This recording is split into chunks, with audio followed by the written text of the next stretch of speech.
Chapter 6: Ethical and Legal Challenges in Short Sales and Foreclosures. Section 1: Legal Considerations for Homeowners in Short Sales and Foreclosures. Objective: analyze the legal risks and rights of homeowners during short sales and foreclosure processes, focusing on legal protections and obligations. Deficiency judgments: what they are and how homeowners can protect themselves. Definition of deficiency. Judgment. A deficiency judgment is a court order that holds a borrower personally liable for the difference between the mortgage balance and the sale price of the property if the property is sold in foreclosure or short sale for less than what is owed. Essentially, if a homeowner sells the home or the property is foreclosed, and the proceeds from the sale do not cover the outstanding loan balance, the lender may attempt to recover the difference through a deficiency judgment. This is the lender's legal right to collect the remaining debt from the borrower. For example, if a homeowner owes $200,000 on their mortgage and the property sells at foreclosure for only $150,000, the lender may pursue a deficiency judgment for the remaining $50,000 unless protections are in place.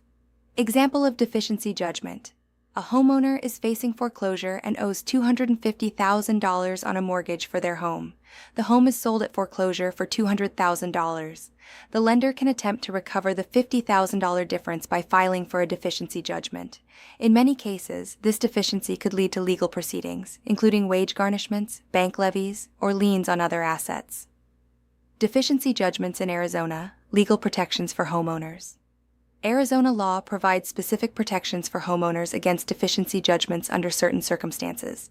The Arizona Anti-Deficiency Statutes, ARS, paragraph 33, 8114G, and ARS, paragraph 33, 729, offer protection from deficiency judgments following certain types of foreclosure. ARS, paragraph 33, 814G, anti-deficiency protection for non-judicial foreclosures, trustee sales. This statute provides protection for homeowners who default on a purchase money mortgage, a loan used to buy a property, that is foreclosed through a trustee sale, the most common type of foreclosure in Arizona. The key protection is that if the property is a single-family residence or duplex on 2.5 acres or less, and the loan was used to purchase the property, no deficiency judgment can be pursued by the lender after the foreclosure sale. Example: if a homeowner owes $300,000 on a mortgage and the property sells for $250,000 at foreclosure, the lender cannot seek the remaining $50,000 because the property was a primary residence and met the criteria outlined in ARS, paragraph 33.8114G. ARS, paragraph 33.729, anti-deficiency protection for judicial foreclosures, mortgages. This statute applies to judicial foreclosures, foreclosures that involve a court action.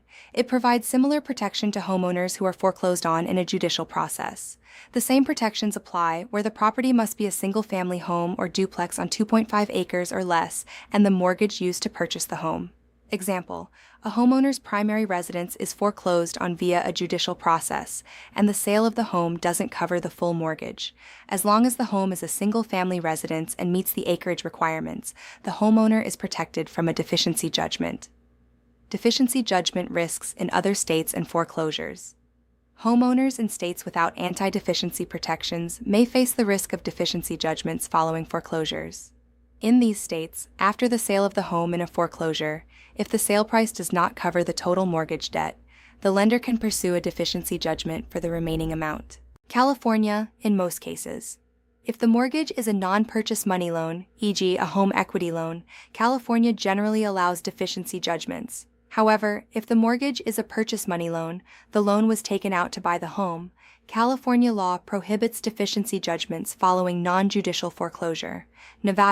Nevada generally permits deficiency judgments unless the mortgage was a purchase money loan. If the home is sold at foreclosure for less than the loan balance, the lender can pursue the remaining balance. Example: in a state without anti-deficiency protections. A homeowner in California took out a home equity loan to renovate their house.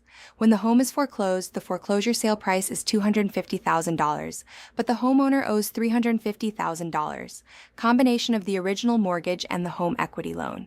In this case, the lender can pursue a deficiency judgment for the remaining $100,000, as home equity loans do not receive the same protections as purchase money loans. Strategies homeowners can use to avoid or minimize deficiency judgments. Negotiating with the lender.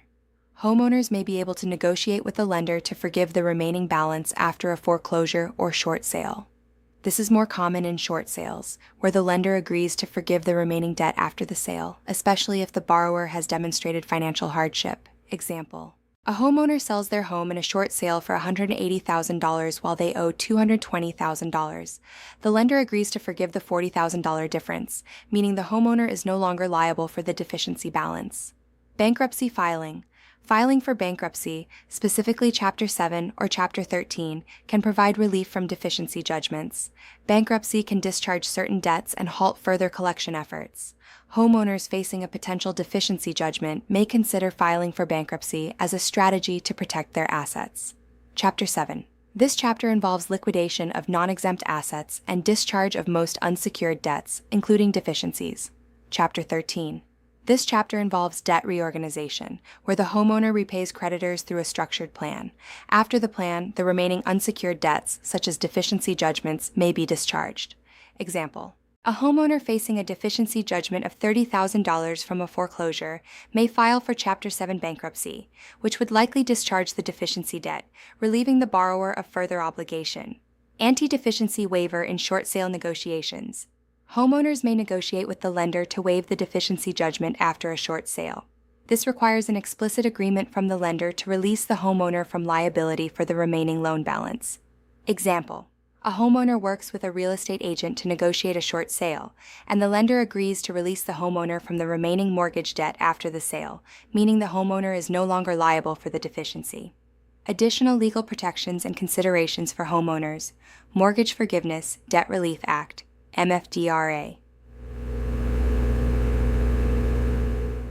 The Mortgage Forgiveness Debt Relief Act, MFDRA, provides tax relief for homeowners who have had their mortgage debt forgiven, including in the case of a short sale or foreclosure. Under the Act, homeowners may exclude up to $2 million in forgiven debt from taxable income if the debt was tied to their primary residence. Example: a homeowner's mortgage of $250,000 is forgiven as part of a short sale. Under the MFDRA, the homeowner can exclude up to $2 million of forgiven debt from taxable income, if eligible, which can significantly reduce their tax burden. Insolvency. Exclusion. Homeowners who are insolvent, where their debts exceed their assets, may be able to exclude forgiven mortgage debt from income for tax purposes, further reducing their financial burden. Key takeaways. Deficiency judgments are a significant risk for homeowners in foreclosures, particularly in states without anti-deficiency laws. Arizona's anti-deficiency statutes provide protections for homeowners against deficiency judgments following foreclosure of primary residences, but these laws do not apply to short sales unless specifically negotiated. Homeowners facing deficiency judgments can take steps to negotiate debt forgiveness, file for bankruptcy, or use legal protections such as the MFDRA and insolvency exclusions to reduce their financial burden. Homeowners must understand the legal implications of deficiency judgments and be proactive in negotiating with lenders or seeking legal advice to minimize risks. This section of the course provides homeowners with practical insights into how deficiency judgments work, what legal protections they have, and how they can protect themselves from the financial repercussions of foreclosure or short sale. Real estate professionals should help homeowners understand these legal aspects and guide them through the process with the support of legal and financial advisors. Impact of anti-deficiency laws in short sales versus foreclosures. Understanding anti-deficiency laws. Anti-deficiency laws are state-specific legal protections designed to prevent lenders from seeking deficiency judgments after a foreclosure. These laws limit the amount a lender can pursue from a borrower after a foreclosure if the property sells for less than the mortgage balance. Deficiency judgment. A deficiency judgment occurs when a property sells for less than what is owed on the mortgage. If a deficiency judgment is issued, the borrower is liable for the remaining balance. Anti-deficiency laws provide homeowners protection by preventing this from happening in certain situations. Anti-deficiency laws in foreclosures, ARS, paragraph 33-814. In Arizona, the Anti-Deficiency Statute, ARS, paragraph 33-814, offers significant protection to homeowners after foreclosure, but only if specific conditions are met. ARS, paragraph 33-814G, prevents deficiency judgments following non-judicial foreclosure, trustee sales, of residential property, single-family or duplex on 2.5 acres or less, used as the borrower's primary residence. The protection applies only to purchase money loans, which means loans used to buy the home, but does not apply to refinances or home equity loans. Example: a homeowner has a primary residence with an outstanding mortgage balance of $300,000, but the home is sold at a trustee sale for $250,000. Under Arizona law, if the property is a single-family residence or duplex on less than 2.5 acres, and the loan was used to purchase the home, the homeowner is protected from a deficiency judgment for the $50,000 difference. Short sales and anti-deficiency laws. While anti-deficiency laws protect homeowners in foreclosure, they do not automatically apply to short sales. In a short sale, the lender agrees to accept less than the total owed on the mortgage, and the homeowner might be required to negotiate the terms of the debt forgiveness. Example: a homeowner owes $250,000 on their mortgage, but the property is sold for $200,000 in a short sale. The lender may agree to forgive the remaining $50,000 balance, but this forgiveness is not guaranteed by anti-deficiency laws and must be explicitly written into the short sale approval agreement. If the lender does not agree to forgive the remaining debt in a short sale, the homeowner could be at risk of a deficiency judgment unless the state law or the short sale agreement provides specific protection. Foreclosure processes. Judicial versus non-judicial foreclosures and implications for homeowners. In the United States, there are two main types of foreclosure processes: judicial and non-judicial. The type of foreclosure process depends on the state and the nature of the mortgage. Both processes can significantly impact the homeowner's financial situation, but they have different legal procedures and implications. Judicial foreclosure. A judicial foreclosure involves a court process. The lender must file a lawsuit in court and obtain a judgment to foreclose on the property. This type of foreclosure is required in states where the mortgage documents do not explicitly grant the lender the ability to foreclose without court approval. Process. The lender files a complaint in court, and the homeowner is served notice of the lawsuit. If the homeowner does not respond or the court rules in favor of the lender, the court will issue a judgment of foreclosure, which authorizes the sale of the property at a public auction. The homeowner may have the opportunity to contest the foreclosure in court and potentially defend against it based on certain legal grounds, e.g., mortgage violations, improper service, or standing. The homeowner may also request a redemption period, depending on the state, where they can repay the loan balance plus fees to stop the foreclosure. Implications for homeowners. Time-consuming. Judicial foreclosures typically take longer because of the court process. It can take several months to over a year from the time the foreclosure is filed until the property is sold at auction. Opportunity for defense. Homeowners may have more opportunity to contest the foreclosure, present defenses, and explore alternatives, like loan modifications or bankruptcy, before the property is sold. Example: in a state like Florida, judicial foreclosure is the default process. A homeowner may receive a notice from the court about the foreclosure lawsuit. They can either respond to the lawsuit with a defense or try to settle with the lender before the court issues a final foreclosure order. Non-judicial foreclosure. A non-judicial foreclosure does not require a court proceeding. In this process, the lender uses a power of sale clause in the mortgage or deed of trust, which grants the lender the right to sell the property without going through the court system. This process is faster and typically occurs in states where non-judicial foreclosures are allowed. Process. The lender files a notice of default and typically gives the homeowner a specific period, e.g., 90 days, to cure the default. If the default is not cured, the lender proceeds with a notice of sale, announcing the date of the foreclosure auction. The property is then sold at auction, and the highest bidder takes ownership of the property. Implications for homeowners. Faster process. Non-judicial foreclosures are faster because they do not require court involvement. The timeline from the notice of default to the foreclosure sale is usually shorter than judicial foreclosures. Limited defenses. Homeowners in non-judicial foreclosure states typically have fewer options for contesting the foreclosure. The process is more streamlined, and the homeowner's ability to delay or stop the sale is limited. Limited time to respond. Because the process is quicker, homeowners have less time to respond to notices or negotiate alternatives like a short sale or loan modification. Example: in Arizona, most foreclosures are non-judicial, and the lender can initiate foreclosure proceedings without going to court. The homeowner is served with a notice of trustee's sale after the default is not cured. The homeowner has 90 days to pay the default or face the auction.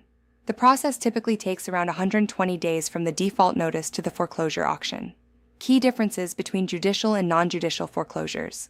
Aspect: judicial foreclosure, non-judicial foreclosure court involvement. Yes, court intervention required. No, it is handled outside of court.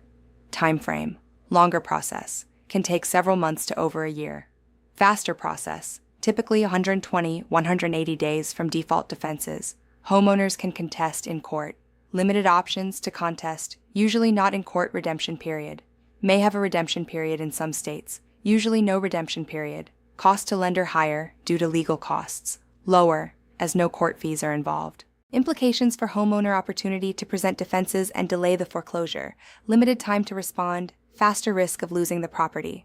Conclusion: understanding foreclosure options for homeowners. It is crucial for homeowners to understand the differences between judicial and non-judicial foreclosures, as well as the implications of deficiency judgments when facing foreclosure or a short sale.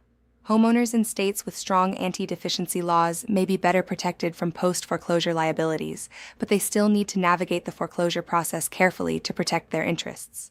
Homeowners should also be aware of their legal rights, such as the opportunity to contest a foreclosure in court during a judicial foreclosure or their limited options in a non-judicial foreclosure. Additionally, working with legal professionals and financial advisors can help ensure that homeowners make informed decisions, whether opting for a short sale, foreclosure, or bankruptcy. Box title. Style: default. Box. Color: 3. Title. Color: FFF. Radius: 3. Class: content box. Quick quiz: fill in the blank. T is crucial for homeowners to understand the differences between DBM, FIB, answer, judicial. SU box. Key takeaways: deficiency judgments. Homeowners can face financial risks if a deficiency judgment is pursued after foreclosure or a short sale. Anti-deficiency laws in Arizona and other states provide protection, but these laws do not apply automatically to short sales. Judicial versus non-judicial foreclosures. Homeowners in judicial foreclosure states may have more time to contest the foreclosure, while non-judicial foreclosures are faster and offer fewer defenses. Legal protections. It is essential for homeowners to understand their rights and seek professional advice to mitigate the risks of deficiency judgments and foreclosure. Legal consequences of the homeowner's failure to meet short sale requirements or misrepresentation during negotiations. In the short sale process, homeowners must adhere to specific guidelines and requirements to avoid legal repercussions. Failing to meet these requirements or engaging in misrepresentation during negotiations can result in severe legal consequences. Legal requirements for short sale approval. Before proceeding with a short sale, the homeowner must provide accurate financial documentation, including hardship letter, a letter explaining why the homeowner is unable to continue making mortgage payments. Proof of income, documentation of the homeowner's income to verify financial hardship. Property valuation, an appraisal or broker price opinion, BPO, from the lender to assess the current market value of the property. The lender has the right to require these documents, and any misrepresentation during the submission process can result in the rejection of the short sale or even legal action. Misrepresentation. During the short sale process, misrepresentation refers to providing false or misleading information to the lender during the short sale negotiation. This includes providing inaccurate financial statements, inflating the home's value, or failing to disclose all liens on the property. Misrepresentation can lead to both civil and criminal penalties, as it violates both contract law and fraud statutes. Examples of misrepresentation in short sales: false hardship claims, a homeowner claiming financial hardship when they can afford the mortgage or have significant assets, but fails to disclose them to the lender. Concealing liens, not disclosing secondary liens, such as a second mortgage or unpaid home equity loans, to the lender, resulting in the lender agreeing to a short sale without knowledge of all outstanding debts. Inflating home value, providing a higher than market value for the property in order to receive a larger offer from the lender or to make the sale appear more favorable than it actually is. Legal consequences of misrepresentation. If the homeowner is found to have misrepresented any part of the short sale agreement, several legal consequences can follow. Short sale rejection. The lender can reject the short sale application, preventing the transaction from moving forward. Breach of contract. Misrepresentation during the short sale process may be considered a breach of contract. Homeowners may be liable for damages or required to pay penalties. Fraud charges. If the homeowner deliberately provides false information with the intent to deceive the lender, this may lead to fraud charges. Fraudulent activity is a serious offense and can result in criminal prosecution, including fines and jail time. Example: a homeowner might falsely claim that they have no other sources of income when in fact they have a significant income from a side business. If the lender discovers this, they can reject the short sale, and the homeowner may be legally liable for the losses incurred by the lender. Legal defenses for homeowners. In some cases, homeowners may be able to defend themselves if misrepresentation claims arise. For instance, if the homeowner can show that the misrepresentation was made inadvertently, they may have a chance to reduce the penalties. However, it's crucial to note that intent plays a significant role in determining the severity of the consequences. If the homeowner can prove there was no intent to deceive, the penalties may be less severe. Inadvertent mistakes. If errors were made without any malicious intent, the homeowner might be able to negotiate with the lender or mitigate penalties through negotiation. Lenders' role in monitoring misrepresentation. Lenders also play a significant role in detecting misrepresentation. The lender typically reviews all documentation submitted by the homeowner and may conduct additional verification to assess the truthfulness of the claims. If a lender suspects fraud or misrepresentation, they can request further documentation. Lenders may ask for additional documentation or clarifications from the homeowner to verify their financial situation. Investigate fraud. If fraud is suspected, lenders can conduct an internal investigation and report the issue to authorities if necessary. Arizona Law on Fraud and Misrepresentation, ARS Paragraph 44-1001. Arizona law recognizes the severity of misrepresentation and fraud in real estate transactions, including short sales. ARS Paragraph 44-1001 defines fraud and provides legal remedies for those who commit fraudulent acts. Under the statute, civil penalties. Individuals found guilty of fraud may face civil penalties, including damages awarded to the injured party, i.e., the lender in the case of a short sale. Criminal penalties. Fraudulent misrepresentation can also lead to criminal charges under ARS Paragraph 13-2310. Which defines the criminal liability for fraudulent conduct. 1.10.7. The role of legal and tax professionals. To avoid legal pitfalls, homeowners considering a short sale should seek professional advice. Real estate professionals, including attorneys and accountants, can assist homeowners in reviewing documentation, ensuring that all documentation submitted to the lender is accurate and truthful, avoiding fraudulent practices, guiding homeowners to avoid providing false information that could result in misrepresentation charges, negotiating debt forgiveness, negotiating with lenders to ensure that the homeowner is not liable for any remaining debt after the short sale, and minimizing potential tax liabilities. Conclusion: the importance of transparency and honesty. Homeowners involved in short sales must be transparent and truthful throughout the process to avoid legal consequences. Misrepresentation or fraudulent conduct during the short sale negotiation can have serious legal repercussions, including rejection of the short sale, potential legal action, and even criminal prosecution.